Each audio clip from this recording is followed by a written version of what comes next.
was the first president in 1948 of the Palestinian people. And who was the president of Israel before 1948? Oh, that's right, there was no president of Israel before 1948 because Israel did not exist. There was no place on the map that you could point to say, that's Israel. Here's a harsh reality for you. Israel is an illegal settler colony propagated by the Zionist movement in the middle part of the 20th century. You might ask, how were the Zionists able to pull this off? Well, they were backed by the only imperial superpower in the world at the time, the British fucking Empire. This is what I don't understand about these people. They're literally defending David Ben-Gurion, Winston Churchill, Lloyd George, Theodore Herzl. For decades, the British government made conscious policy decisions to disenfranchise the people of Palestine of their land and their political means to control the land. Let's follow her good old settler colonial logic for a second. She's basically saying that because the Palestinian people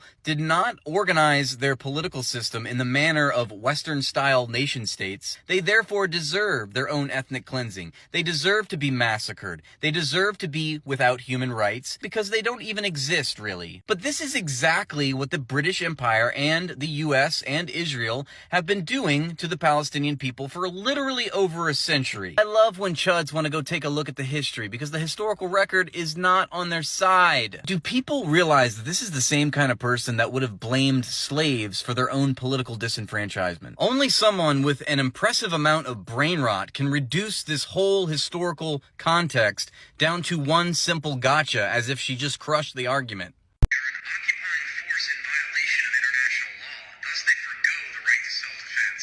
Holy shit, I've seen this guy make some bad videos, but this is next level. Funny that you say the UN calls them an occupying force, because they're only occupying the land the UN gave them. Wow, that's wrong. The UN did not give them the West Bank, Gaza Strip, or Golan Heights. And since 1967, the UN has condemned Israel every year for being in violation of international law for its occupation of the Gaza Strip, the West Bank, and Golan Heights. Yikes. Plus the Golan Heights, which Syria is lucky that's all they took. But when you say they're an occupying force, I legitimately don't know what the fuck you're talking about. Boomer, I know that you don't know what I'm talking about, because in order to know what I'm talking about, you have to read. You don't read the human rights reports. You don't read the UN resolutions. Therefore, you don't know. Look, Boomer, I'm showing you a document from the historical record, from the source in question, the United Nations. This is a resolution adopted by the United Nations General Assembly in December of 2021. This document clearly stresses the urgency of achieving without delay